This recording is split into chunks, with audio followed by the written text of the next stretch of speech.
Hi everyone, welcome to Kaushal and academy of commerce. आज के इस वीडियो में हम जो एमकॉम सेकेंड ईयर का MCO 3 सब्जेक्ट होता है research methodology and statical analysis, उसके ऊपर एक इम्पोर्टेंट वीडियो लेके आए हैं।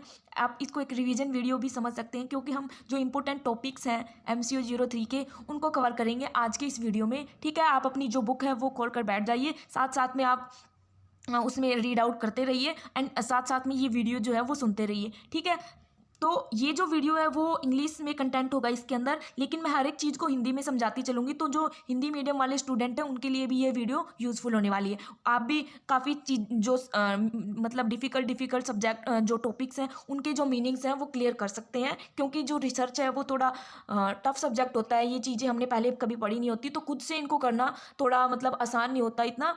तो आप अगर किसी की हेल्प मिल जाए तो वो जो कंसेप्ट्स हैं वो बेटरली समझ आ जाते हैं। ठीक है, तो बिना किसी देरी के जल्दी से स्टार्ट करते हैं।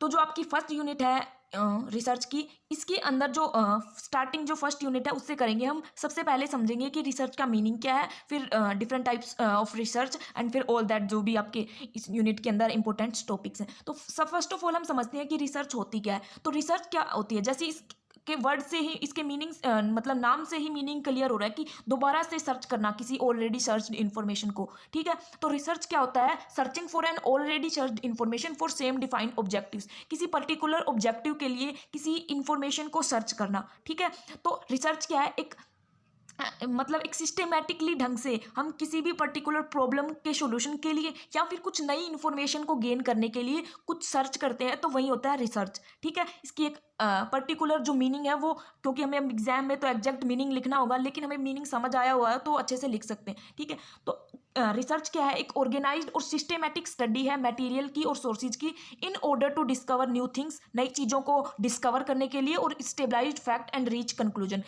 पर पहुंचने के लिए, और कुछ फैक्ट्स को स्टेबलाइज करने के लिए, नए सोर्सेज नए मटेरियल को एक ऑर्गेनाइज्ड और सिस्टेमेटिक ढंग से, ठीक है, उनकी स्टडी करना इज ए रिसर्च। ठीक है, आई होप कि आपको मीनिंग क्लियर हो गया होगा। अब रिसर्च की कुछ डेफिनेशंस देख लेते हैं।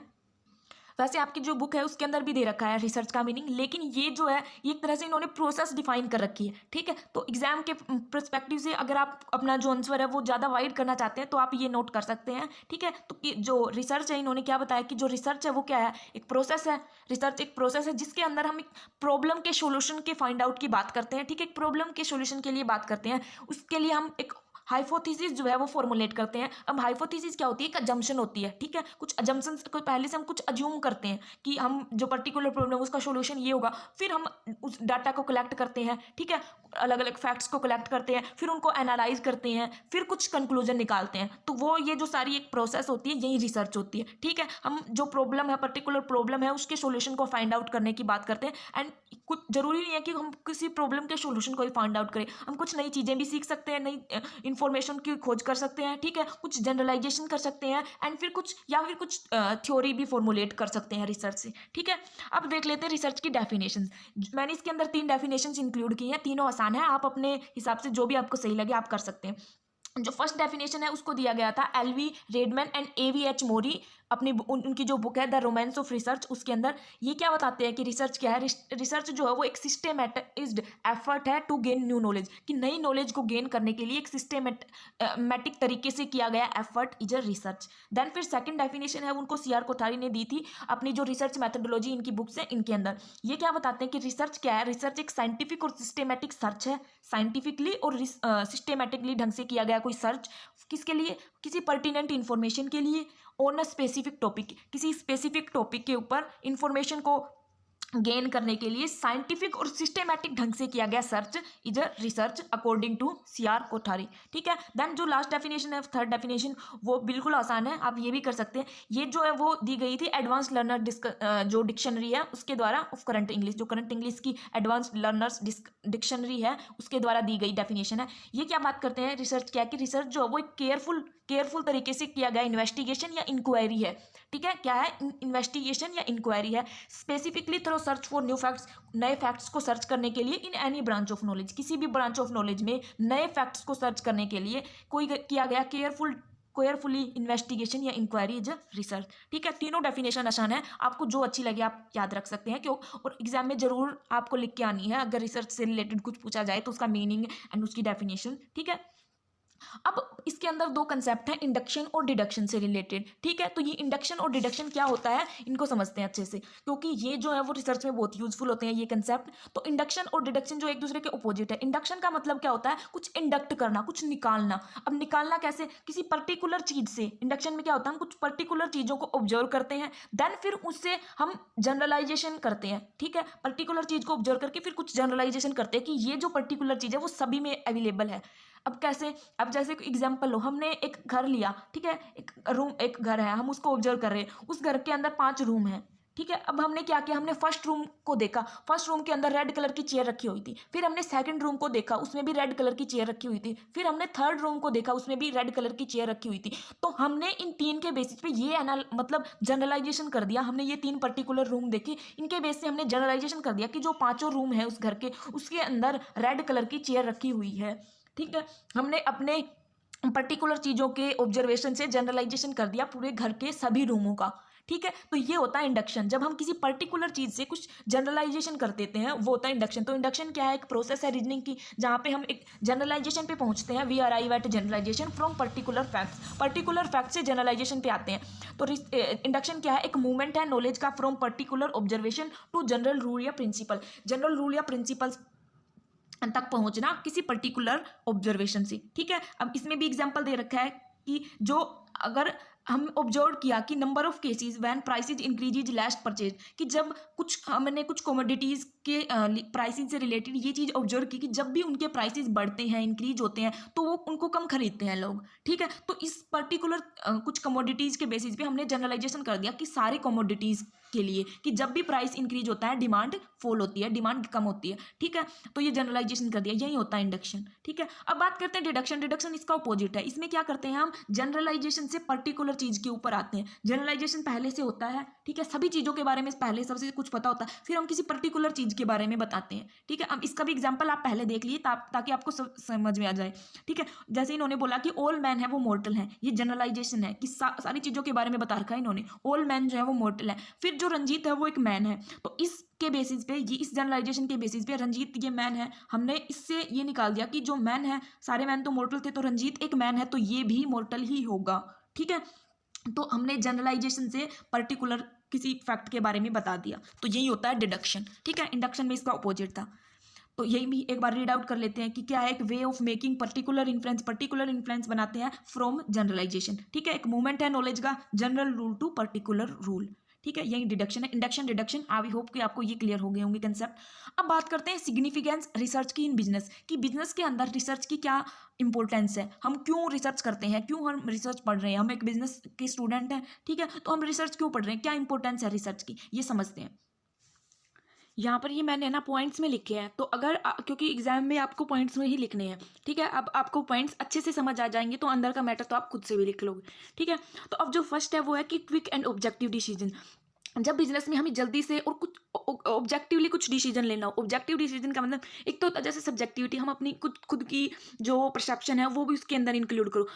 एक ऑब्जेक्टिव डिसीजन होते हैं कि इंडिपेंडेंट ऑब्जेक्टिव, कि हमारे ऊपर क्या इफेक्ट पड़ रहा है, वो चीज़ नहीं, हमें बस सिर्फ बिजनेस का जो मेन गोल है उसके पर्सपेक्टिव से कोई डिसीजन जो है वो सही है या नहीं है, ये चीज़ देख के जब कोई डिसीजन लेना हो तो वो होता है ऑब्जेक्टिव डिसीजन। ठीक है, तो जब हमें क्विक या ऑब्जेक्टिव डिसीजन लेने हो तब रिसर्च का की जो रोल है वो बहुत ज़्यादा होता है, क्योंकि रिसर्च से ही हमें पता चलता है कि कौन सा डिसीजन जो है वो सही है या नहीं है। ठीक है, देन फिर चूजिंग विच इज़ बेस्ट। जब हमें काफ़ी सारे ऑप्शंस हैं, 4-5 ऑप्शंस हैं, उनमें से बेस्ट को चूज़ करना है, तो वो कैसे चूज़ करेंगे, हम रिसर्च के बेसिस पे ही उसको एनालाइज करके देखेंगे कि कौन सा बेस्ट है, किसकी में ज़्यादा प्रॉफिट्स हैं, किसके अंदर हमें कम इन्वेस्टमेंट लगानी पड़ेगी, किसकी कॉस्ट कम है, ये सारी चीज़ें चेक करेंगे पर्टिकुलर की। वो कैसे करेंगे, रिसर्च करेंगे उसके ऊपर। ठीक है, देन फिर कुछ नया प्रोजेक्ट है या कुछ किसी पर्टिकुलर प्रोजेक्ट की फिजिबिलिटी को आइडेंटिफाई करना है। कोई नया प्रोजेक्ट है, उसके अंदर इन्वेस्ट करे या ना करे, उस नए प्रोजेक्ट के बारे में चीज़ें जानेंगे कैसे, रिसर्च से ही जानेंगे।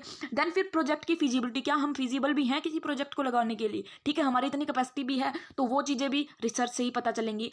देन फिर कुछ मैनेजरियल फंक्शंस हैं, उनको डिस्चार्ज करने के लिए रिसर्च की इंपॉर्टेंस होती है। अब मैनेजमेंट के क्या क्या फंक्शन होते हैं, प्लानिंग करना, ऑर्गेनाइजिंग करना, ठीक है, वो सारी उन चीज़ों में भी हेल्पफुल होता है रिसर्च।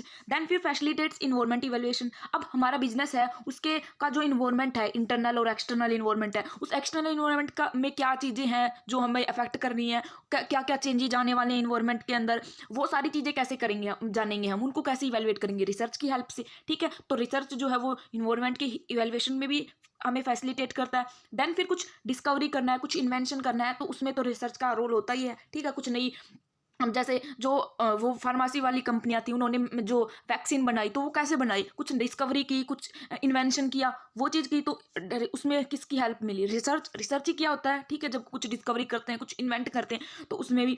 देन फिर help in production area. Production है, डिफरेंट टाइप्स ऑफ वेज होते हैं, कई कई तरीकों से हम प्रोडक्शन करते हैं। तो हम प्रोडक्शन को जो है हमारा, उसको स्मूथ कैसे बनाएं, कैसे हम प्रोडक्शन में एफिशिएंसी लेके आए, वो सारी चीज़ें कैसे पता चलेंगी, रिसर्च से ही पता चलेंगी। देन फिर एचआरएम में कैसे यूजफुल है रिसर्च, ह्यूमन रिसोर्स मैनेजमेंट की, कैसे हम हमारे जो वर्कर्स हैं, हमारे जो एम्प्लॉयज हैं, उनकी एफिशिएंसी इंक्रीज करें, ठीक है। उसके लिए भी रिसर्च करनी पड़ेगी, तभी पता चलेगा नए नए तरीके की, किस तरह से जो एफिशिएंसी, कैसे स्पीड बढ़ सकती है वर्कर्स की, कैसे वो जल्दी जल्दी काम कर सकते हैं, या कैसे मोटिवेटेड रह सकते हैं काम के लिए, ठीक है। तो ये सारी चीज़ें कैसे पता चलेंगी, रिसर्च से पता चलेंगी। देन फिर पॉलिसीज फॉर्मुलेट करने के लिए कौन सी पॉलिसीज बेस्ट हैं, पीछे जो पॉलिसीज हमने अडॉप्ट कर रखी थी वो क्या बेनिफिशियल थी या नहीं थी, उनके क्या रिजल्ट, ये सारी चीज़ों को एनालाइज कैसे करेंगे, रिसर्च की हेल्प से, ठीक है। तो जो पॉलिसी फॉर्मुलेट करने में भी रिसर्च हेल्पफुल है। देन फिर फाइनेंशियल मैनेजमेंट में क्या काम करते हैं, फाइनेंस को मैनेज करते हैं। अब फाइनेंस कहाँ पे क्या कितना इन्वेस्ट करना है, कहाँ से फाइनेंस आएगा, कैसे उसकी कॉस्ट को कम किया जाए, इन सारी चीज़ों का एनालाइज भी हम रिसर्च की हेल्प से ही करते हैं। फिर मार्केट रिसर्च, कि कौन सा प्रोडक्ट है वो मार्केट में चलेगा, कौन सी मार्केट हमारे लिए बेस्ट है, ठीक है। तो मार्केट से रिलेटेड रिसर्च जो मार्केटिंग रिसर्च में किया जाता है, वो भी रिसर्च की हेल्प से ही किया जाएगा। दैन कंटिन्यूसली अपडेट, अब नई नई टेक्नोलॉजी आती रहती है, तो कंटिन्यूसली हमारे जो बिजनेस है उसको अपडेट रखने के लिए भी रिसर्च की नीड होती है, ठीक है। तो ये सिग्निफिकेंस है, इंपॉर्टेंस है रिसर्च की बिजनेस के अंदर। अब बात करते हैं नेक्स्ट टाइप्स ऑफ रिसर्च। अब डिफरेंट टाइप्स ऑफ रिसर्च हैं, तो वो क्या है उनको देखते हैं, ठीक है।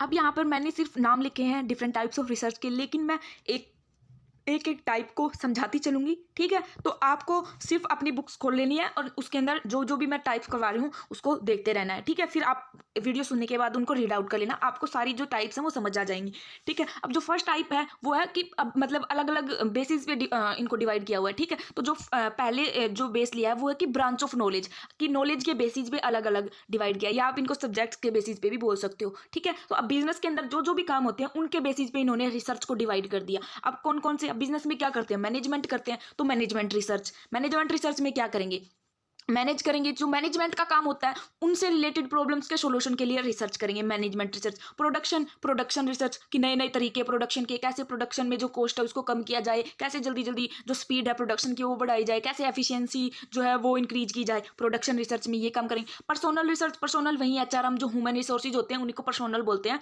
तो अब ह्यूमन रिसोर्सेज कैसे जो हमारे वर्कर्स इंप्लॉइज हैं उनकी एफिशिएंसी को इंक्रीज किया जाए, कैसे उनको मोटिवेटेड रखा जाए, ये सारे काम होंगे पर्सनल रिसर्च में। फाइनेंस, वही फाइनेंशियल मैनेजमेंट, फाइनेंस को कैसे से प्रॉपर्ली यूटिलाइज किया जाए, उसकी कॉस्ट कम की जाए, ठीक है। जो इन्वेस्टमेंट कर रहे हैं उन पे प्रॉफिट जो है अर्निंग्स है उसको इंक्रीज किया जाए, ये सारी चीजें। देन है फिर अकाउंटिंग में क्या, अकाउंटिंग जो हम रिकॉर्ड्स रखते हैं उनको किस तरीके से रखा जाए, बेटर से बेटर उनका तरीका ढूंढा जाए कि किस तरह से हम हमारी अकाउंटिंग का जो काम है उसको करें, ताकि जो मतलब जो भी इंफॉर्मेशन हम वहाँ पर स्टोर करके रख रहे हैं वो हमारे लिए यूजफुल हो जब भी हम डिसीजन मेकिंग करें, ठीक है। तो वो अकाउंटिंग रिसर्च में आ जाएगा। मार्केटिंग रिसर्च, कैसे मार्केटिंग करें हम, कैसे हमारे प्रोडक्ट मतलब मार्केटिंग में अब कितने सारी चीज़ें आ गई, कैसे हम हमारे प्रोडक्ट जो है उसको बेटर तरीके से बनाएं, कैसे उसको एडवर्टाइज करें, कैसे उसको प्रमोट करें, ठीक है, कैसे उसको कस्टमर्स को मतलब एक तरह से प्रोवाइड करें, वो सारी चीज़ें जो मार्केटिंग से रिलेटेड है, मार्केटिंग के अंदर इंक्लूड है, उन सारी प्रॉब्लम्स के सॉल्यूशंस को ढूंढने के लिए मार्केटिंग रिसर्च, ठीक है। तो ये ब्रांच ऑफ नॉलेज के बेसिस पे हो गए रिसर्च के डिफरेंट टाइप्स।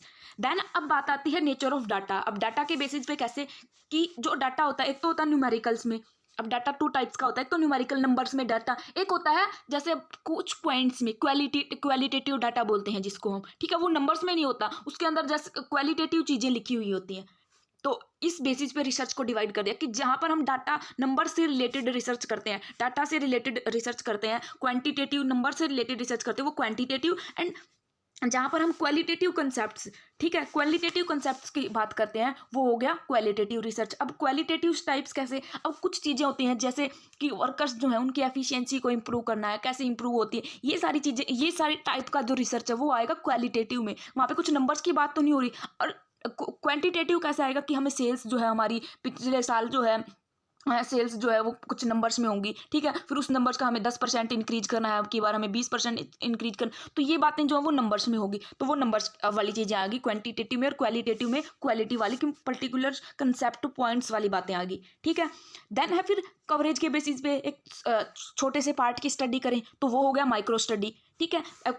किसी लार्ज एरिया की स्टडी करें तो उसके अंदर आ जाएगा होल स्टडी, ठीक है, नॉर्मल सा कंसेप्ट है ये तो। अब फिर बात आती है यूटिलिटी और एप्लीकेशन के बेसिस पे रिसर्च को दो पार्ट्स में डिवाइड किया गया है। एक तो बेसिक रिसर्च होती है, प्योर रिसर्च जिसको बोलते हैं हम, या फंडामेंटल रिसर्च, डिफरेंट टाइम्स हैं इनके, या theory building research.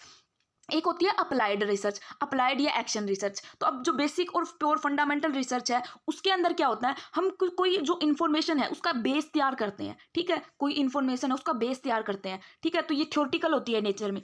Theoretical means कि इसमें अब ये नहीं है कि प्रैक्टिकल वाली चीज़ें, एक तो प्रैक्टिकल पार्ट होता है, एक थ्योरेटिकल, तो ये थ्योरेटिकल होती है नेचर में, थ्योरी बिल्डिंग होती है, कुछ थ्योरी को बिल्ड करते हैं हम। अब ये जो भी एरिया है जो है उस पे पहले कभी रिसर्च नहीं हुई, नया एरिया है, तो उसके बारे में कुछ फंडामेंटल चीज़ें जानने के लिए जो रिसर्च की जाती है, ठीक है, तो वो होती है फंडामेंटल रिसर्च या प्योर रिसर्च।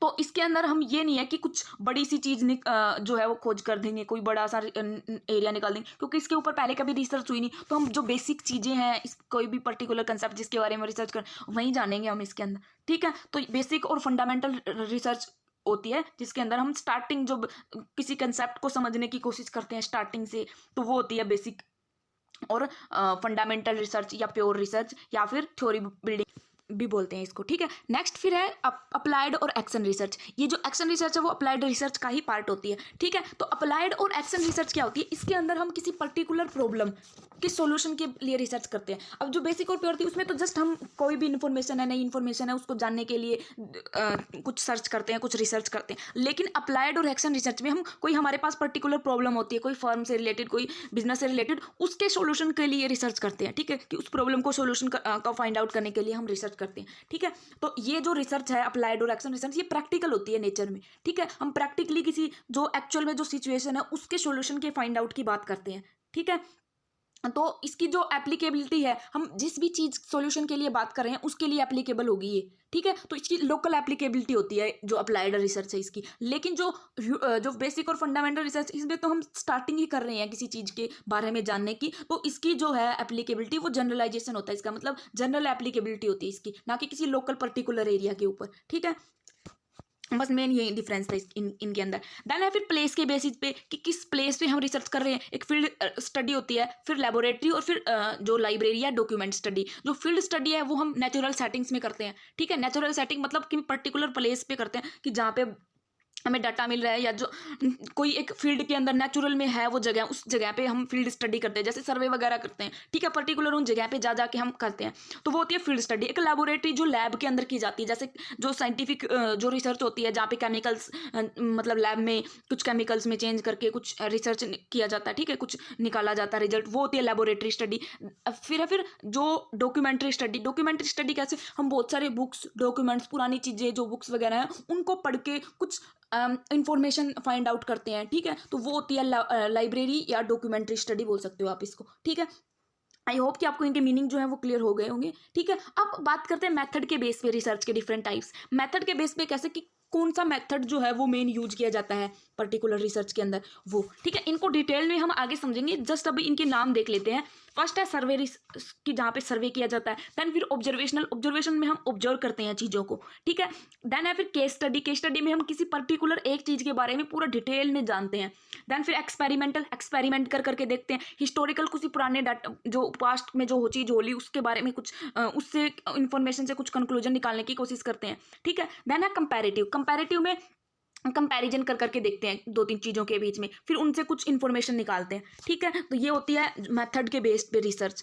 देन है फिर टाइम फ्रेम के बेस पे कि कौन सा या किस टाइम के अंदर करते हैं। अब एक तो जो रिसर्च होती है वो हम एक सिंगल पर्टिकुलर टाइम में करते हैं, ठीक है। तो मतलब एक पर्टिकुलर टाइम, जैसे हमने 1 ईयर मान लिया, तो 1 ईयर के अंदर एक पर्टिकुलर टाइम फ्रेम के अंदर करते हैं, 1 टाइम में उसको कंप्लीट कर देते हैं।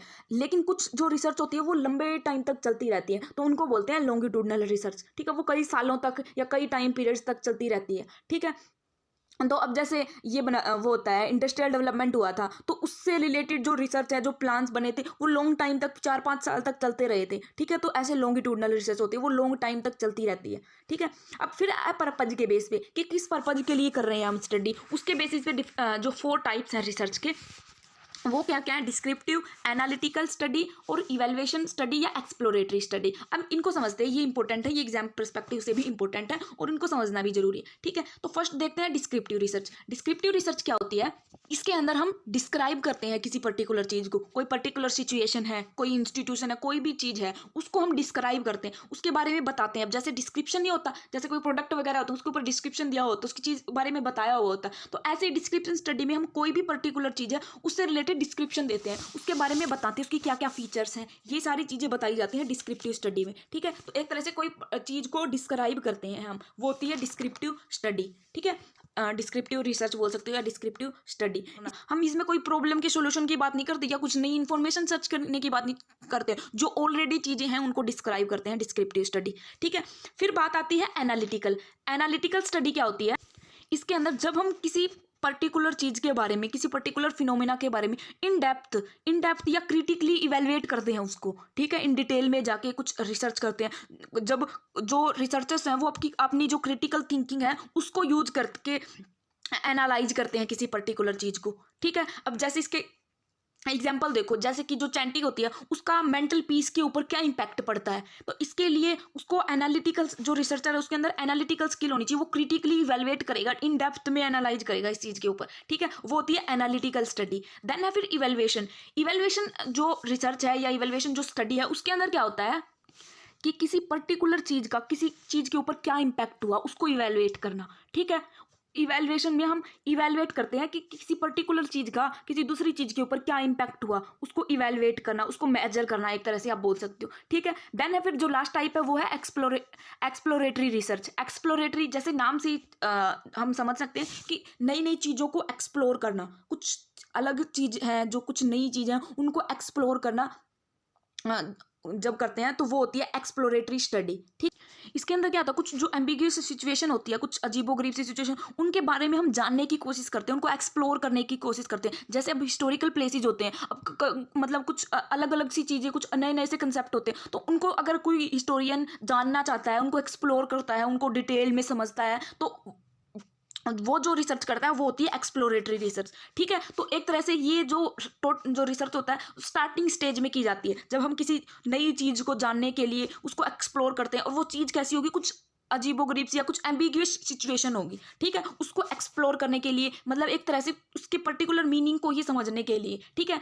तो उसको कोई पर्टिकुलर टॉपिक है, उसके मीनिंग को समझने के लिए, उसके इन डिटेल्ड उसको एक्सप्लोर करने के लिए किसी पर्टिकुलर एरिया को, तो जो रिसर्च की जाती है वो होती है एक्सप्लोरेटरी रिसर्च, ठीक है। तो ये थे डिफरेंट टाइप्स ऑफ रिसर्च, अलग अलग on the basis of different types, की अलग अलग बेसिस के ऊपर डिफरेंट टाइप्स ऑफ रिसर्च, ठीक है।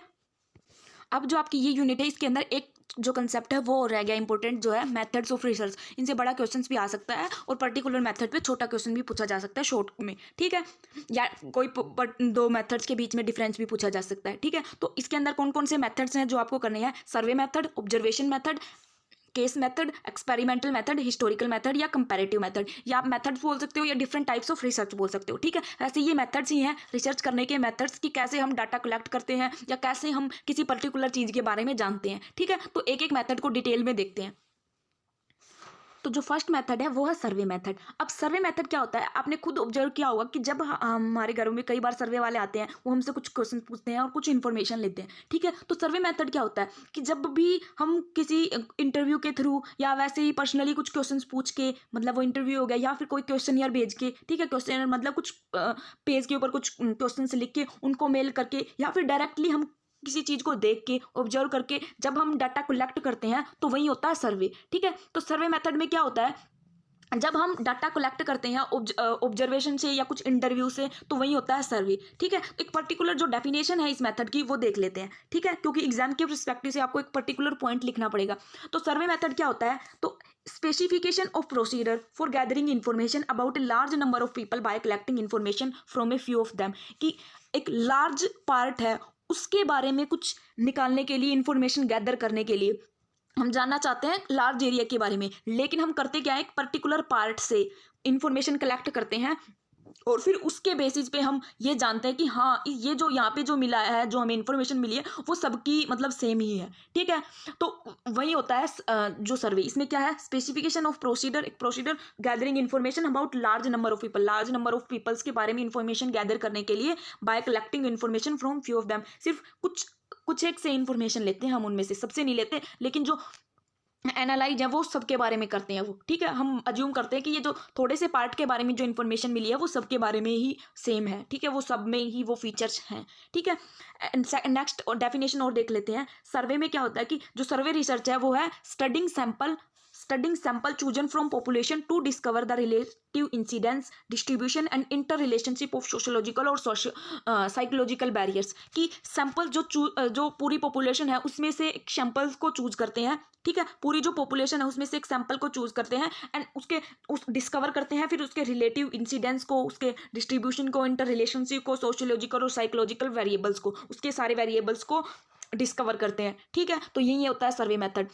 देखो, by serving data information bye में बी कलेक्टेड बाय ऑब्जर्वेशन से हम किसी चीज़ को देख के भी इंफॉर्मेशन कलेक्ट कर सकते हैं, या पर्सनल इंटरव्यू से भी, या हम क्वेश्चनियर मेल कर सकते हैं उनको, और एडमिनिस्ट्रेटिंग शेड्यूल या टेलीफोन इंक्वायरी करके सर्वे किया जाता है। ठीक है, तो सर्वे मेथड में क्या होता है, इन्फॉर्मेशन कलेक्ट की जाती है अलग अलग तरीके से, जैसे इंटरव्यू से या क्वेश्चनियर से, या ऑब्जर्व करके किसी चीज़ों को, या टेलीफोन पर भी हम क्वेश्चन पूछ सकते हैं, या फिर शेड्यूल्ड के माध्यम से हम खुद जाके नोट कर सकते हैं डिफरेंट इन्फॉर्मेशन। वही होता है सर्वे। ठीक है, अब ये जो मेथड्स है सर्वे मेथड, इसकी कुछ फीचर्स देख लेते हैं, क्योंकि एग्जाम के पर्सपेक्टिव से अगर हमें बड़ा क्वेश्चन आता है तो हमें फीचर्स भी मेंशन करनी पड़ेगी। ठीक है, तो अब सर्वे मेथड में क्या होता है, एक फील्ड स्टडी होती है। हमने डिफरेंट टाइप्स ऑफ स्टडी पढ़ी थी अकॉर्डिंग टू कि फील्ड हम कहाँ पर उनको एग्जीक्यूट कर रहे हैं, तो फील्ड स्टडी है ये। हमें नेचुरल सेटिंग में जाके ही डाटा कलेक्ट करना पड़ेगा, फील्ड स्टडी है। ठीक है, तो यहाँ पे नेचुरल सेटिंग में कंडक्ट की जाती है, इसलिए फील्ड स्टडी है। देन है फिर it solicit response directly from respondent और people known to have a knowledge about the problem of under study,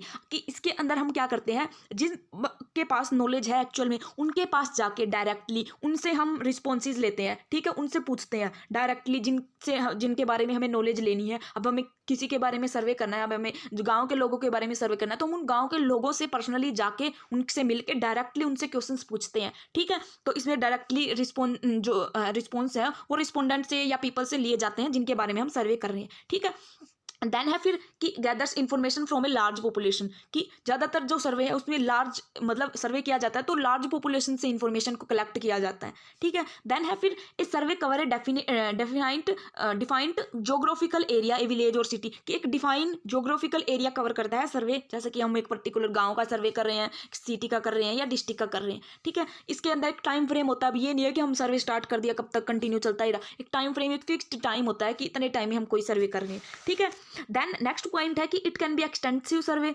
मतलब इन डिटेल या लंबा सर्वे हो सकता है इन्वॉल्विंग वाइडर सैंपल, जहाँ पे हम बड़े सैंपल को सर्वे कर रहे हैं। ठीक है, या इंटेंसिव ये it can be intensive study, या फिर ये इन छोटे पार्ट की या छोटे कुछ सैंपल्स लेके मतलब स्मॉल स्टडी भी हो सकती है। एक्सटेंसिव सर्वे मतलब बड़ा, और इंटेंसिव मतलब छोटे लेवल पे। ठीक है, तो कुछ सैंपल्स लेके हम इसको इंटेंसिव भी कर सकते हैं। इंटेंसिव मतलब छोटा नहीं होता, इंटेंसिव का मतलब होता है छोटे पार्ट को डिटेल्ड में स्टडी करना। ठीक है, और एक्सटेंसिव मतलब बड़े पार्ट के बारे में मेन इन्फॉर्मेशन निकालना। ठीक है, तो अब अगर कोई बड़ी चीज़ है, बड़ी चीज़ के बारे में हमें इन्फॉर्मेशन कलेक्ट करनी, तो वहाँ पे हम एक्सटेंसिव सर्वे करेंगे। और अगर हमें कुछ ही चीज़ों के सैंपल चाहिए तो उनके बारे में इन डेप्थ डिटेल्ड में स्टडी करेंगे। ठीक है, तो ये एक्सटेंसिव भी हो सकता है, इंटेंसिव भी हो सकता है, जैसी हमें रिक्वायरमेंट है उसके हिसाब से। ठीक है, देन है फिर लास्ट जो पॉइंट है वो है कि सर्वे जो है वो बेस्ट है किसके लिए, best adapted for obtaining personal या सोशियो इकोनॉमिकल फैक्ट चाहिए हमें, बिलीफ, एटीट्यूड, ओपिनियन। अगर हमें इन सारी चीज़ों से रिलेटेड डाटा चाहिए तो उसके लिए बेस्ट जो मेथड है डाटा कलेक्शन का वो सर्वे है। ठीक है। जैसे हमें पर्सनल इन्फॉर्मेशन लेनी है किसी की, ठीक है, पर्सनल उनकी भाई एज, मैरिटल स्टेटस, एजुकेशन वगैरह से रिलेटेड इन्फॉर्मेशन लेनी है, तो डायरेक्टली हमें उनसे जान के पूछना पड़ेगा, उनके पास जाके सर्वे करना पड़ेगा, ठीक है। या हमें उनके सोशल या इकोनॉमिकल फैक्ट से रिलेटेड इन्फॉर्मेशन चाहिए है, उनके बिलीव क्या है, उनके एटीट्यूड क्या है, उनके ओपिनियंस क्या है, ये चीज़ की इन्फॉर्मेशन हमें डायरेक्टली जिसके बारे में ले रहे हैं उसी से पूछ के लेनी पड़ेगी, ठीक है। तो इसके लिए जो है सर्वे बेस्ट मेथड है, ठीक है। ये फीचर्स थी सर्वे मेथड। नेक्स्ट मेथड है ऑब्जर्वेशन मेथड। ऑब्जर्वेशन मेथड में क्या होता है, हम ऑब्जर्व करते हैं, ऑब्जर्व कैसे देखते हैं हम उनको, ठीक है, देखते हैं उनको और फिर कुछ कंक्लूजन निकालते हैं, उसके बेसिस पे डाटा कलेक्ट करते हैं, ठीक है। अब ये ऑब्जर्वेशन का मतलब ये नहीं कि ऐसे ही किसी भी चीज़ को देखने लगे उसके बारे में, एक सिस्टेमेटिकली व्यूइंग होती है ये, मतलब एक तरीके से, एक सिस्टेमेटिक ढंग से हम किसी चीज़ को ऑब्जर्व करते हैं। तो ऑब्जर्वेशन है वो क्या क्या होता है कि systematic viewing of a specific phenomena, एक स्पेसिफिक फिनोमिना को हम सिस्टेमैटिकली ध्यान से देखते हैं इन प्रॉपर सेटिंग में for the purpose of gathering information for specific study से रिलेटेड इन्फॉर्मेशन को गैदर करने के लिए, कलेक्ट करने के लिए, ठीक है। तो ऑब्जर्वेशन में आप जैसे देखो, हमें कुछ ये मतलब एनालाइज करना है कि जो वर्कर्स हैं हमारे बिजनेस में, उनको क्या प्रॉब्लम आती है जब वो काम करते हैं, ठीक है, या उनको क्या चीज़ डिस्टर्बेंस करती है। तो ये चीज़ कैसे पता चलेगी, जब हम वो वर्कर्स काम कर रहे होंगे तब हम उनको ऑब्जर्व करेंगे, ठीक है। हम डायरेक्टली आंखों से भी ऑब्जर्व कर सकते हैं या हम सीसीटीवी कैमरा वगैरह की हेल्प से भी ऑब्जर्व कर सकते हैं। तो वैसे जो एक पर्टिकुलर मतलब किसी पर्पज के लिए कर रहे हैं हम ये ऑब्जर्वेशन वर्कर्स को, ठीक है, तो इन्फॉर्मेशन कलेक्ट करने के लिए कि क्या चीज़ मतलब उनकी परफॉर्मेंस जो है वो कम क्यों होती है, क्या चीज़ उनको डिस्टर्ब करती है, इस चीज़ को ऑब्जर्व कर, तो ये होता है ऑब्जर्वेशन मेथड। हम इन्फॉर्मेशन कलेक्ट करने के लिए किसी चीज़ को देखते हैं, ध्यान से सिस्टेमेटिकली व्यूइंग की जाती है और फिर इन्फॉर्मेशन कलेक्ट करते हैं, ठीक है। तो ये होता है ऑब्जर्वेशन मेथड। अब बात करते हैं इसकी कुछ फीचर्स देखते हैं, ठीक है। ऑब्जर्वेशन मेथड्स की क्या फीचर्स होती है, अब देखो, ये जो है observation it not only seeing और व्यूइंग बट ऑल्सो हियरिंग और परसीविंग एज वेल। जरा सिर्फ देखते नहीं है, हम चीज़ों को सुनते हैं, समझते भी हैं, ठीक है, ऑब्जर्वेशन मेथड में। देन है फिर कि ये फिजिकल और मेंटल एक्टिविटी है, दोनों एक्टिविटी है, फिजिकली और मेंटली हमें अलर्ट रहना पड़ता है कि क्या चीज़ हम ऑब्जर्व कर रहे हैं क्या नहीं, ठीक है। देन है फिर ऑब्जर्विंग जो है वो आई कैचिंग है, मैनी थिंग्स आर साइटेड, बहुत सारी चीज़ें दिखेंगी। अब हम वर्कर्स का बिहेवियर जो है वो ऑब्जर्व करें तो बहुत सारी जो होल डे जो वर्कर्स काम करें बहुत सारी चीज़ें दिखेंगी, लेकिन हमें ध्यान में ये रखना है, हमें अटेंशन सिर्फ उसी बात पे फोकस करनी है जिस चीज़ के लिए हम जो है वो ऑब्जर्वेशन कर रहे हैं, क्या कि जो प्रॉब्लम मेन क्या है, किस के सॉल्यूशन के लिए हम ऑब्जर्व कर रहे हैं। जैसे हमें कि भाई क्या चीज़ डिस्टर्ब कर रही थी वर्कर्स को, यही चीज़ ऑब्जर्व कर रहे थे, तो सिर्फ हम ध्यान सिर्फ उसी चीज़ पे देंगे। बाकी तो पूरा दिन में वर्कर्स काम करेंगे, बहुत सारी चीज़ें दिखेंगी, लेकिन अटेंशन सिर्फ जो काम की चीज़ है उसी पे फोकस करना है, ठीक है। देन है फिर it captures the natural social context in which the person behaviour occurs, कि जिस ऑब्जर्वेशन हम वहीं पे कर सकते हैं जहाँ पे एक्चुअल में कोई पर्सन जो है वो वर्क कर रहा है, मतलब उसका जो बिहेवियर है वो हो रहा है, ठीक है, नेचुरल सेटिंग्स में। देन है फिर ऑब्जर्वेशन जो है वो सिलेक्टिव है, ठीक है। सिलेक्टिव कैसे है कि जो इन्वेस्टिगेशन है वो डज नॉट ऑब्जर्व एवरीथिंग, सारी चीज़ें ऑब्जर्व नहीं करता observer. Select the range of things, कि सिर्फ वो चीज़ें ही ऑब्जर्व करता है जो उसकी जो स्टडी है पर्टिकुलर उसके ऑब्जेक्टिव से या उसके नेचर से उसके स्कोप से रिलेटेड है, ठीक है। अब जो बिना काम की चीज़ें है वो क्यों ऑब्जर्व करेगा, जो पर्टिकुलर उससे रिलेटेड चीज़ें हैं, काम की चीज़ें हैं जो उसके काम आएंगी, जो जो भी पर्टिकुलर जिस भी जो उसकी स्टडी है, जो भी रिसर्च कर रहा है उससे रिलेटेड, ठीक है। तो यही बात लिख रखी है इसके अंदर। अब जो नेक्स्ट जो मेथड है वो है केस मेथड। केस मेथड में क्या है कि हम एक पर्टिकुलर चीज़ या छोटी सी चीज़ उसके बारे में इन डेप्थ स्टडी करते हैं, डिटेल में स्टडी करते हैं, उसको डीप में समझने की कोशिश करते हैं उसके सारे पर्सपेक्टिव को, ठीक है। इसके अंदर हम ये नहीं है कि कोई बड़ा सा एरिया है उसके बारे में थोड़ी थोड़ी चीज़ें जान लें, जबकि हम क्या करते हैं एक छोटी सी चीज़ के बारे में बहुत डिटेल में जानते हैं, ठीक है। तो इन डेप्थ स्टडी जो होती है उसको बोलते हैं केस स्टडी, की पर्टिकुलर केस के ऊपर स्टडी करना डिटेल में, ठीक है। तो केस स्टडी क्या होती है, in depth intensive study of a unit और ए प्रॉब्लम अंडर स्टडी की पर्टिकुलर यूनिट की इन डेप्थ स्टडी, ठीक है। ये कॉम्प्रीहेंसिव स्टडी है ऑफ ए फर्म और इंडस्ट्री या सोशल ग्रुप या एन एपिसोड, कुछ भी हो सकता है, ठीक है। उसके बारे में कॉम्प्रीहेंसिवली स्टडी करते हैं, ठीक है। अब इसकी जो पीवी यंग है इन्होंने इसकी एक डेफिनेशन भी दी है कि जो स्टडी मेथड है या केस स्टडी है वो क्या होती है, एक कॉम्प्रीहेंसिव स्टडी होती है किसी सोशल यूनिट की, बी दैट यूनिट भी कोई पर्सन भी हो सकता है, ग्रुप हो सकता है, इंस्टीट्यूशन हो सकता है, कोई कम्युनिटी हो सकता है, कुछ भी हो सकता है, ठीक है। कॉम्प्रीहेंसिव स्टडी, ये चीज़ हमने इसकी मीनिंग में भी पढ़ ली थी, ठीक है, कि कॉम्प्रीहेंसिवली स्टडी करना किसी पर्टिकुलर चीज़ को, जो केस स्टडी, ठीक है। अब ये जो कुछ वो अपने जो ऑब्जर्वेशन मेथड था उसके कुछ डिफरेंट टाइप्स हैं, ये इंपॉर्टेंट हो सकते हैं, ये रह गए थे, एक बार इनको कवर कर लेते हैं, ठीक है। अब ऑब्जर्वेशन के डिफरेंट टाइप्स कौन कौन से होती है। Observation in natural setting, observation in natural setting का मतलब कि नेचुरल एक्चुअल में वो चीज़ हो रही है उसको ऑब्जर्व करना, ठीक है। अब कोई काम वर्कर्स काम कर रहे हैं, एक्चुअल में काम कर रहे हैं, उनको ऑब्जर्व करना, तो वो होता है ऑब्जर्वेशन इन नेचुरल सेटिंग। इसका ऑपोजिट होता है observation in artificial stimulated setting. अब इसके अंदर क्या होता है कि एक्चुअल में वो काम नहीं हो रहा, सिर्फ एक मतलब गेम की तरह से बोल सकते हो, या कुछ हमने जानबूझ के किसी पर्टिकुलर चीज़ की मतलब पर्सन की कोई स्किल जानने के लिए हमने कुछ पहेली टाइप कुछ उसको दे दिया है, या कुछ असाइनमेंट्स दे दिए हैं उसको, जबकि वो एक्चुअल में वो काम नहीं है, जस्ट कि उसके अंदर ये स्किल है या नहीं है वो चेक करने के लिए हमने उसे कोई प्रॉब्लम दे दी या कुछ काम दे दिया, तो वो उस चीज़ को वो कैसे कर रहा है, ये चीज़ ऑब्जर्व करना वो होता है आर्टिफिशियली ऑब्जर्वेशन करना। ठीक है, एक्चुअल में वो काम नहीं कर रहा, जस्ट वो एक गेम की तरह है। भाई कोई गेम है, वो कैसे खेल रहा है, वो गेम कैसे, कि अब गेम बिजनेस गेम्स क्या होते हैं कि जो बिजनेस की प्रॉब्लम्स होती है उनको एक आर्टिफिशियली ढंग से डेवलप कर दिया जाता है, फिर उनको कोई पर्टिकुलर बंदा कैसे सोल्व करता है। ठीक है, तो वो बिजनेस गेम्स में किया जाता है। तो जो बंदा बिजनेस गेम्स खेल रहा है, ठीक है, वो ताकि जो बिजनेस की प्रॉब्लम्स है उनको सोल्व करने की कोशिश कर रहा है, उसको ऑब्जर्व करना, वो होता है ऑब्जर्वेशन इन आर्टिफिशियल सेटिंग्स। ठीक है, देन है फिर एक डायरेक्ट और पर्सनल ऑब्जर्वेशन। डायरेक्ट का मतलब हम डायरेक्टली काम है उसको हम डायरेक्टली अपनी आंखों से देख रहे हैं, ऑब्जर्व कर रहे हैं। ठीक है, एक होता है फिर इनडायरेक्टली और मैकेनिकल ऑब्जर्वेशन। इसमें मैंने बताया था कि हमने कैमरे लगा रखे हैं, जैसे वहाँ पे ऑब्जर्व हो रहा है उनकी एक्टिविटीज़। ठीक है, वो हो गया। फिर है इसका एक पार्टिसिपेंट ऑब्जर्वेशन और नॉन पार्टिसिपेंट। पार्टिसिपेंट ऑब्जर्वेशन ये होता है कि हम जो काम हो रहा है, अब जैसे वर्कर्स काम कर रहे थे, हमें वर्कर्स के काम के बारे में जानना था, तो हम एक तो वर्कर्स को हम देख रहे हैं बाहर से। ठीक है, वर्कर्स काम कर रहे हैं तो हम सिर्फ देख रहे हैं, तो वो तो हो गया नॉन पार्टिसिपेंट। हम पार्टिसिपेट नहीं कर रहे हैं उनके साथ, हम सिर्फ ऑब्जर्व कर रहे हैं, तो वो तो हो गया नॉन पार्टिसिपेंट ऑब्जर्वेशन। लेकिन हम वर्कर्स के साथ मिलकर काम करें, उसको फील करें कि कैसे, फिर जाने की क्या प्रॉब्लम आती है, क्या डिस्टर्ब करता है वर्कर्स को, हम खुद भी काम कर रहे हैं वो चीज़। ठीक है, तो वो होता है पार्टिसिपेंट ऑब्जर्वेशन। हम पार्टिसिपेट करके उस काम को फिर ऑब्जर्व करें, तो वो पार्टिसिपेंट, और सिर्फ देखें सिर्फ ऑब्जर्व करें, वो नॉन पार्टिसिपेंट ऑब्जर्वेशन। ठीक है, तो ये अलग अलग टाइप्स थे ऑब्जर्वेशन के।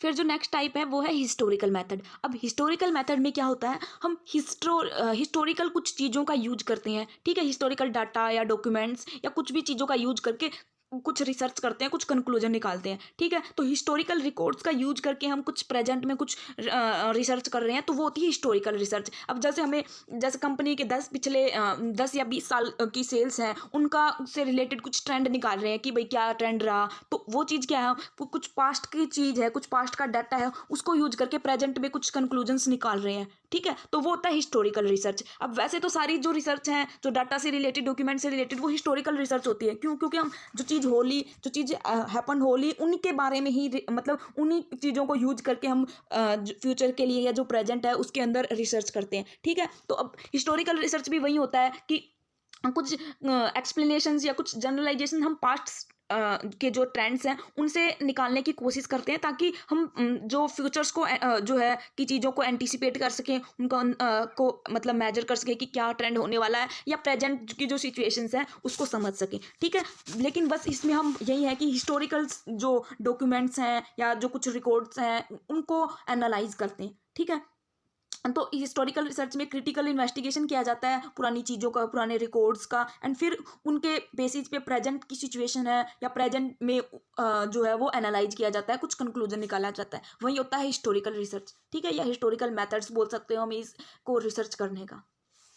नेक्स्ट जो फिर मेथड है वो है कंपैरेटिव मेथड। अब कंपैरेटिव मेथड में हम कैसे रिसर्च करते हैं कि हम कोई किसी भी चीज़ के बारे में रिसर्च करने के लिए कंपैरिजन का यूज करते हैं। अब कंपैरिजन का यूज कैसे, कि अब जैसे मैंने बताया था कि जो फाइनेंस है उसके अंदर हम प्रोजेक्ट्स के रिसर्च करते हैं कि कौन सा प्रोजेक्ट जो है वो बेटर है, या कौन सा क्या चीज़ बेटर है। तो जब हमारे पास कुछ दो चीज़ें होती हैं, तो अब हम उनके बारे में जानने के लिए कुछ चीज़ें होती है कि जब जैसे हमें ऑप्शंस में से सेलेक्ट करना होता है कुछ चीज़ें। ठीक है, जब हमारे पास ऑप्शंस होते हैं उनमें से हमें बेस्ट ऑप्शन सेलेक्ट करना होता है, तब हम जो रिसर्च करते हैं वो हम कंपैरेटिव बेसिस पे करते हैं। कंपैरेटिव बेसिस पे कैसे, हम उनके कंपैरिजन कर करके देखते हैं हर एक चीज़ का। ठीक है, फिर उसके बेसिस पे उसको रिसर्च करते हैं। अब रिसर्च का मतलब भी क्या होता है, कुछ जानना, कुछ कंक्लूजन निकालना। तो जब हमें कोई दो चीज़ों के बारे में बेस्ट कुछ सेलेक्ट करना है, तो हम कंपैरिजन का यूज करेंगे, कंपेयर कर करके देखेंगे एक एक चीज़ को उन दोनों की। ठीक है, तो वो वही हो गया, जब हम कंपैरिजन का यूज करते हैं रिसर्च के अंदर वो हो गया कंपैरेटिव मेथड। जब हम सर्वे का यूज करते हैं तो वो सर्वे मेथड। ठीक है, तो यही होता है बस कंपैरेटिव मेथड। बाकी ये जो बुक है इसके अंदर बहुत सारी डिटेल्स में अजीब अजीब सी टर्म्स दे रखी है, लेकिन आपको इनमें कंफ्यूज होने की जरूरत नहीं है। जस्ट यही मीनिंग होता है कंपैरेटिव का, कंपैरेटिव मेथड का, कि जब हम कंपैरिजन का यूज करते हैं रिसर्च के अंदर, that is a comparative method. ठीक है, अब इस यूनिट के अंदर एक और इम्पोर्टेंट कंसेप्ट है कि डिफ़िकल्टीज़ क्या हैं बिजनेस रिसर्च के अंदर। ठीक है, अब जो रिसर्च हो रही है या जो रिसर्च का जो काम होता है उसके अंदर अब हमारे क्या क्या डिफ़िकल्टीज़ हैं, क्या क्या प्रॉब्लम्स हैं, ठीक है, वो जानते हैं। तो फर्स्ट ऑफ ऑल है कि lack of scientific training in the business research methodology is a major problem in our country, कि साइंटिफिकली ट्रेनिंग नहीं है अवेलेबल है बिजनेस रिसर्च के लिए, कि कैसे रिसर्च होती है, ठीक है, क्या पूरा प्रोसीजर होता है, ये इस चीज़ के बारे में पता ही नहीं है, कोई ना साइंटिफिक ट्रेनिंग ही नहीं दी जाती, ठीक है। तो मैथडोलॉजी जो क्या मेथड्स हैं रिसर्च करने के, वो सारी चीज़ों के बारे में पता ही नहीं है, उनकी कमी है, ठीक है। तो ये एक मेजर प्रॉब्लम है। देन नेक्स्ट है फिर there is a positive of competent research and research supervisors, कि जो पॉजिटिव होती है कमी, कि जो कंपिटेंट रिसर्चर और रिसर्च सुपरवाइजर है। अब रिसर्च कोई बच्चा खुद से तो नहीं कर लेगा, उसको सुपरवाइज करने के लिए कोई गाइड करने के लिए सुपरवाइजर्स भी चाहिए, तो उनकी कमी है। तो इसकी वजह से भी रिसर्च जो है वो अच्छे से नहीं हो पा रही, ये भी चीज़ एक प्रॉब्लम क्रिएट करती है रिसर्च में। देन फिर नेक्स्ट है many of the business organisation are not research conscious, कि जो बिजनेस ऑर्गेनाइजेशन अब रिसर्च कहाँ पे करेंगे, बिजनेस ऑर्गेनाइजेशन से अब बिजनेस रिसर्च कहाँ करेंगे, और मतलब कोई पर्टिकुलर बिजनेस है उसी के रिलेटेड करेंगे, तो जो ऑर्गेनाइजेशन है वो रिसर्च कॉन्शियस नहीं है, ठीक है। वो मतलब ये अपने जो पैसे हैं वो इन्वेस्ट ही नहीं करना चाहते रिसर्च के अंदर, वो एक वेस्टेज समझते हैं कि भाई रिसर्च में पैसे लगाना वेस्टेज है, तो इसकी वजह से भी वो इनकरेज नहीं करते रिसर्च को। तो इससे भी जो रिसर्च है वो मतलब एक कमी आती है रिसर्च के अंदर, या एक प्रॉब्लम ही क्रिएट होती है, ठीक है। देन फिर नेक्स्ट पॉइंट है कि जो रिसर्च और डेवलपमेंट डिपार्टमेंट है वो एक कॉमन फीचर्स तो बन गए हैं सारे ऑर्गेनाइजेशंस की, ठीक है। अब बना तो देते हैं सारे एक रिसर्च जो मतलब रिसर्च या डेवलपमेंट R&D डिपार्टमेंट जो होता है सारे ऑर्गेनाइजेशंस में, वो बना तो देते हैं, लेकिन मतलब उसकी जो फाइंडिंग्स हैं उनको इम्प्लीमेंट नहीं करते वो, ठीक है। अब रिसर्च जो डिपार्टमेंट है उसने कुछ कि भाई हाँ ये चीज़ जो है वो ऐसी करनी चाहिए, तो वो उसको इम्प्लीमेंट ही नहीं करते, वो अपनी ही मतलब अकॉर्डिंग डिसीजंस लेते हैं, ठीक है। फिर क्या इंपॉर्टेंस रहेगी रिसर्च की, जब आप उसके डिसीजंस को ही इम्प्लीमेंट नहीं कर रहे तो फिर क्या इंपॉर्टेंस रहेगी रिसर्च की, ठीक है। तो इससे भी डिस्करेज होता है रिसर्च। देन है फिर नेक्स्ट कि at the same time small organisations which are the majority in our economy are not able to afford. अब जो स्मॉल ऑर्गेनाइजेशन हैं, कितने सारे स्मॉल ऑर्गेनाइजेशन हैं, ज़्यादातर तो छोटे ऑर्गेनाइजेशन ही है हमारे इंडिया में, तो अब उनकी जो है उतनी कैपेसिटी नहीं है, उनके पास इतने फंड्स नहीं होते कि वो रिसर्च पे पैसा लगाएं, ठीक है। तो अब उनके पास फंड्स की कमी होगी, तो ये एक प्रॉब्लम क्रिएट कर रहा है रिसर्च के डेवलपमेंट में। देन फिर नेक्स्ट है मैनी जो पीपल है लार्जली डिपेंड्स ऑन कस्टम और ट्रेडिशन। अब लोग क्या है कि वो कस्टम्स पे, पुरानी चीज़ों पे, या रूटीन जो पहले से ही जो प्रैक्टिस कर रहे हैं उनके ऊपर डिपेंड करते हैं, ठीक है। तो वो कुछ नई चीज़ों को इतनी आसानी से अडोप्ट नहीं करते, तो उसमें भी प्रॉब्लम आती है। अब रिसर्च तो क्या है, नई नई चीज़ों को सर्च करना, नई नई कुछ टेक्निक्स लेके आना, तो जो पीपल्स हैं वो उनके ऊपर डिपेंड है, जो पहले से रूटीन प्रैक्टिस कस्टम्स ट्रेडिशन उनको आसानी से चेंज नहीं करना चाहते, ठीक है। तो ये भी प्रॉब्लम क्रिएट कर रहा है रिसर्च के डेवलपमेंट में। देन है फिर there is insufficient interaction between university department and business organisations और गवर्नमेंट डिपार्टमेंट या रिसर्च ऑर्गेनाइजेशन की एक पर्टिकुलर इंटरेक्शन नहीं है। अब रिसर्च कहाँ पे होती है, बच्चे रिसर्च कहाँ करते हैं, यूनिवर्सिटीज़ में। तो यूनिवर्सिटीज और जो बिजनेस ऑर्गेनाइजेशंस हैं जहाँ की प्रॉब्लम्स से रिलेटेड वो रिसर्च करते हैं, उनके बीच में प्रॉपर इंटरेक्शन नहीं है। तो अब वो अब एक जब भी रिसर्च की है तो मतलब बहुत सारी सपोर्टिंग चीज़ें चाहिए होती है, तो अब वो रिसर्च को सपोर्ट ही नहीं करेंगे क्योंकि उनके बीच में कोई इंटरेक्शन नहीं है, ठीक है। मतलब सफिशिएंटली इंटरेक्शन नहीं है, तो वो रिसर्च जो है वो जो रिसर्चर्स हैं वो कैसे रिसर्च कर लेंगे अच्छे से, ठीक है। जब उनको कोई मतलब सपोर्टिंग मैकेनिज्म ही नहीं मिलेगा उन्हें, तो वो कैसे रिसर्च कर लेंगे, तो ये चीज़ भी प्रॉब्लम क्रिएट करती है। देन है फिर कि secrecy of information is sacrosanct of to business organisation. अब सीक्रेसी ऑफ इन्फॉर्मेशन कैसे, कि जो अब रिसर्च करते हैं हम बिजनेस से रिलेटेड, कि बिजनेस में क्या प्रॉब्लम है, क्या चीज़, तो इनके लिए डाटा भी तो चाहिए होता है, तो वो डाटा कहाँ से लें, बिजनेस से, बिजनेस ही से। तो बिजनेस जो है वो अपनी जो इन्फॉर्मेशन है वो शेयर नहीं करना चाहते, वो अपनी इन्फॉर्मेशन देते नहीं है, ठीक है, क्योंकि वो ये सोचते हैं कि हमारी इन्फॉर्मेशन का कहीं मिसयूज ना हो जाए, तो वो ट्रस्ट नहीं करते रिसर्चर्स के ऊपर, ठीक है, जो रिसर्च स्कॉलर्स होते हैं उनके ऊपर, तो वो इन्फॉर्मेशन नहीं देते। अब इन्फॉर्मेशन डाटा ही नहीं मिलेगा तो प्रॉब्लम का सोल्यूशन कैसे फाइंड आउट होगा, ठीक है। तो ये चीज़ भी प्रॉब्लम है। देन है फिर कि जो रिसर्च स्टडीज़ हैं वो अंडरटेक की जाती है, many time they are overlapping का मतलब है कि सेम टॉपिक पे, सेम प्रॉब्लम पे बहुत सारे लोग रिसर्च करने लग जाते हैं, ठीक है। तो उससे क्या है, स्टडीज़ ओवरलैप हो जाती हैं, सेम प्रॉब्लम पे दो लोग काम कर रहे हैं, क्या फ़ायदा हुआ कि वो भी उसी प्रॉब्लम के लिए सॉल्यूशन फाइंड आउट करें, वो भी, या पहले से जिस चीज़ के ऊपर सॉल्यूशन मिल चुका है उस प्रॉब्लम को सोल्व कर रहे हैं, ठीक है। तो अब इससे क्या होता है, तो इसके लिए क्या जरूरी है कि कोऑर्डिनेशन नहीं है आपस में अलग अलग यूनिवर्सिटी। अब एक यूनिवर्सिटी है उसके बच्चे भी उसमें भी कुछ बच्चे सिर्फ एक उस टॉपिक पे रिसर्च कर रहे हैं, और जो दूसरी यूनिवर्सिटी है उसमें भी उसी टॉपिक पे रिसर्च कर रहे हैं, ठीक है। तो इससे क्या होगा, ओवरलैप हो जाती है स्टडी, तो एक कोऑर्डिनेशन की कमी है डिफरेंट डिपार्टमेंट्स में यूनिवर्सिटीज़ के। देन है फिर डिफिकल्टी ऑफ फंड्स की पैसे की कमी है, ठीक है। तो इसकी वजह से रिसोर्सेज की कमी से, स्कार्सिटी ऑफ रिसोर्सेज से मैंने जो काफ़ी सारी जो यूनिवर्सिटीज़ के डिपार्टमेंट है वो रिसर्च करते ही नहीं है, ठीक है, क्योंकि फंड्स की कमी है या फैसिलिटीज़ वो प्रोवाइड नहीं कर सकते पैसे की कमी की वजह से, ठीक है। नेक्स्ट और फिर क्या है कि पुअर लाइब्रेरी फैसिलिटीज़ है काफ़ी सारी प्लेसेस पे। अब लाइब्रेरी फैसिलिटीज़ से क्या कमी होगी। अब देखो बच्चे यहाँ रिसर्च करेंगे, उनको नई नई चीज़ों के बारे में के लिए बुक्स भी तो चाहिए, मैगजीन्स वगैरह चाहिए, तो जो रेलेवेंट उनके लिए स्टडी मटेरियल है उनके रिसर्च से रिलेटेड वो उनको अवेलेबल नहीं होता, क्योंकि जो फैसिलिटीज़ नहीं है काफ़ी सारे प्लेसेस पे जहाँ पे रिसर्च स्कॉलर्स वर्क करते हैं, ठीक है। देन फिर नेक्स्ट है कि जो मैनी रिसर्चर्स हैं अवर हमारी कंट्री में जो रिसर्चर्स हैं, many researcher in our country also face the difficulty of inadequate computer और secretarial assistant because of which the researchers have to take time for completing their study. अब देखो research के अंदर बहुत सारा डाटा कलेक्ट किया जाता है, उसको एनालाइज किया जाता है, तो इसके लिए उनको कंप्यूटर्स वगैरह से रिलेटेड फैसिलिटीज़ तो चाहिए, ठीक है। अब एक अकेला जो बंदा है वो क्या क्या सारे काम खुद से कर सकता है, खुद से डाटा कलेक्ट करके, खुद से एनालाइज करके, तो उसको जो असिस्टेंट मिलना चाहिए हेल्प करने के लिए वो नहीं मिलता, ठीक है। तो इससे क्या होता है कि वो एक छोटी सी चीज़ से रिलेटेड रिसर्च करने में के लिए भी बहुत सारा टाइम लगा लेते हैं, ठीक है, मोर टाइम कंज्यूम। तो उनका जो मतलब जो टाइम है, जो उनका इतना प्रीशियस टाइम है, वो जो चीज़ें कोई और भी कर सकता है, रिसर्चर के अलावा और भी कोई कर सकता है, जैसे कंप्यूटर वगैरह की हेल्प से हो सकता है, तो उसको करने के लिए वो अगर खुद टाइम इन्वेस्ट कर रहे हैं तो जो रिसर्च है उसके लिए काफ़ी सारा टाइम लगता है, तो इससे भी डिस्करेज होता है रिसर्च, ये भी एक प्रॉब्लम है। दैन फिर जो लास्ट जो प्रॉब्लम है वो क्या है कि लास्ट नहीं है सॉरी अभी 2-3 और रहती है, delayed publication of data.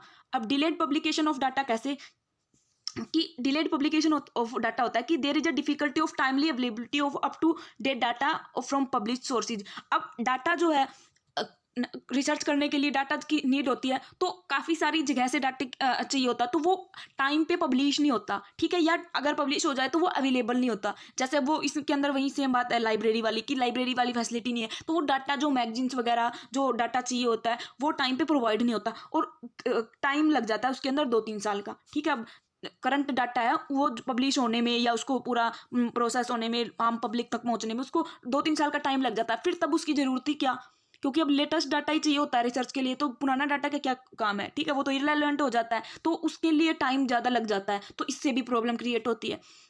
Then है फिर social research, specially managerial research relates to human beings and their behaviour, the observation, the data collection and the conclusion must be valid. There is a problem of conceptualisation of these aspects, कि जो social research होती है, social research यानी कि जो managerial research वगैरह business related research, वो social research होती है, तो उस सोशल रिसर्च से जो कंसेप्चुअलाइजेशन है वही नहीं है, उसका ही नहीं पता सबको, ठीक है, तो वो पता होना चाहिए। देन है फिर कि जो रिसर्च एरिया है वहाँ पे कोड ऑफ कंडक्ट नहीं है, कोई भी कोड ऑफ कंडक्ट नहीं है रिसर्चर्स के लिए, कोई एक अच्छे से कोड ऑफ कंडक्ट नहीं है। अब कोड ऑफ कंडक्ट कैसे कि उन जो एथिक्स होते हैं, जो रिसर्च स्कॉलर्स क्या करते हैं, डाटा जो रियल डाटा है वो कलेक्ट नहीं करते, ऐसे कॉपी वगैरह कर लेते हैं या कुछ भी मैनिपुलेट कर लेते हैं डाटा को अपने कन्वीनियंस के हिसाब से, तो एक कोड ऑफ कंडक्ट की कमी है, ठीक है। तो क्योंकि फिर अब रियल रिसर्च नहीं होगी, रियल डाटा नहीं है तो रियल रिसर्च नहीं होगी, ठीक है, तो ये कमी होती है रिसर्च के अंदर। तो ये सारी कमियां हैं रिसर्च के अंदर, या प्रॉब्लम्स बोल सकते हो आप इनको इंडिया में बिजनेस रिसर्च के लिए।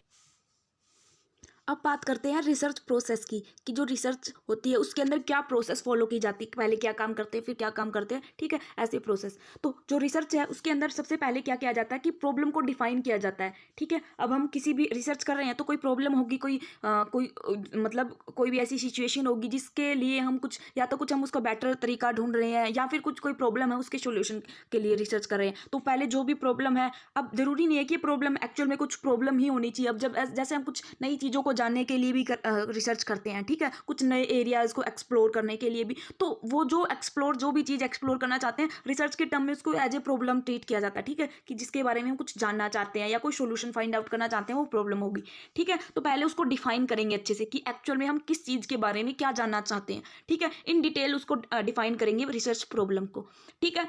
देन फिर रिव्यू ऑफ लिटरेचर। अब रिव्यू लिटरेचर क्या होता है कि अब प्रॉब्लम, जिस भी प्रॉब्लम को हम जानना चाहते हैं, जिस प्रॉब्लम के सॉल्यूशन की हम बात कर रहे हैं, उस प्रॉब्लम से रिलेटेड पहले भी कुछ रिसर्च हुआ होगा, उन चीज़ों को जो भी वो रिसर्च हुआ है, वो जो रिसर्च पेपर्स हैं, वो अब ज़रूरी नहीं, अब जो जिस भी प्रॉब्लम हमने जो डिफाइन किया उसके क्या पता पहले की जो रिसर्च जो हुई हैं उनमें सॉल्यूशन उसका फाइंड आउट हो गया हो, ठीक है, या उससे रिलेटेड कुछ और चीज़ें जो हैं। अब वो सारी चीज़ें समझने के लिए हमें पहले जो उस टॉपिक्स पे उन चीज़ों पे जो रिसर्च हुई है उनको पढ़ना पड़ेगा, ठीक है। तो इस रिव्यू ऑफ लिटरेचर के अंदर हम उन चीज़ों को पढ़ते हैं, उन रिसर्च पेपर्स को रीड करते हैं, ठीक है। उनसे कुछ कंसेप्ट जो उससे रिलेटेड जो भी हमारी प्रॉब्लम है उससे रिलेटेड चीज़ें हैं उनको जानते हैं कि किस तरह से उस प्रॉब्लम के ऊपर पहले काम हुआ है, ठीक है। फिर वो पढ़ने के बाद हम हाइपोथेसिस फॉर्मुलेट करते हैं। अब हाइपोथेसिस क्या होती है? अजम्पशंस।